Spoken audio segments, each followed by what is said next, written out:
কুয়াশা শুরু হয়ে গেছে আবার। এক জায়গায় কুয়াশা আছে আর এক জায়গায় কুয়াশা নাই, কুয়াশার বড়ই একটা অপরূপ দৃশ্য। এই লোকটা সারা জীবন এরকম থেকে রাস্তার পাশে ঘুরে বেড়ায়।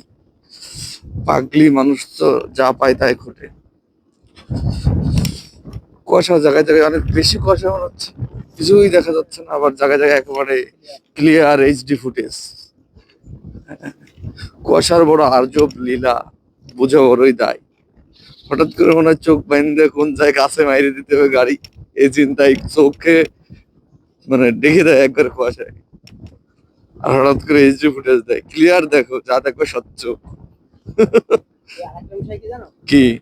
হাজার কুয়াশা হলো, কুয়াশার ভিতরে হুম হুম ক্যামেরা অন করলে না, হুম হুম। ভিডিও অন করলে আর কি সম্পূর্ণ ক্লিয়ার দেখা যায়। আচ্ছা আচ্ছা, মানে বোঝা ক্যামেরা। যায় না যে এতটা কুয়াশা। ও হ্যাঁ, এটা একটা ব্যাপার। কুয়াশা আসলে বেশি হইলে বোঝা যায় না যে আসলে, ক্যামেরা ধরলে বোঝা যায়। ক্যামেরা ধরলে বোঝা যায় না সঠিক যে আসলে কতটা পরিমাণ কুয়াশা। হ্যাঁ, সকালে প্রচন্ড ঠান্ডা, হাত জমে যাচ্ছে, পা শীতল্লা হয়ে গেছে একেবারে, কঠিন এক খারাপ অবস্থা।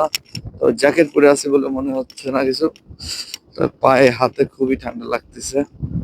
তবে এখন বেজে গেছে 7টা, রোদ উঠে গেছে আকাশে, অথচ কুয়াশার ঘন ঘটা এখনো সারেনি।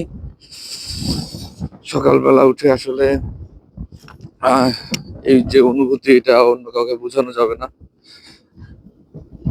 অনুভূতিটা কি কষ্টের নাকি না না সুখের? না, অনুভূতিটা অনেক সুখের, বাট এই সুখটা সবাই নিতে পারবে না, কারণ অনেকের অভ্যাস নেই আমার মতোই সকালে না ওঠা। ঠিক আছে, সকালবেলা একেবারে উঠিনি।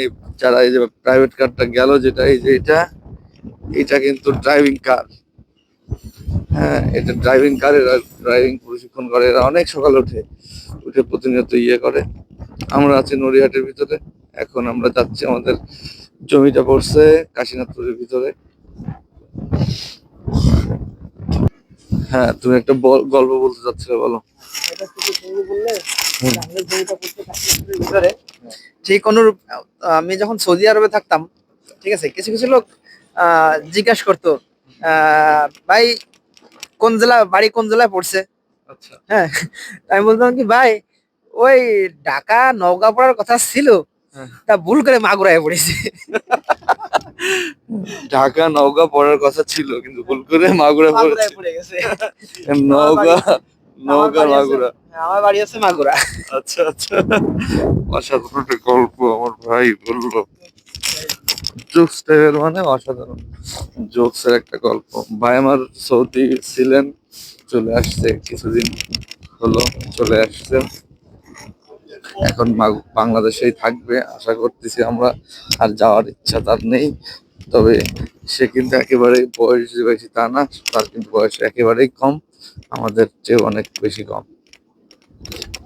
কিন্তু সে এই বয়সে অনেক কিছু অ্যাচিভ করে ফেলাইছে। ইনশাআল্লাহ, আল্লাহ তার আরো তৌফিক দান করুক।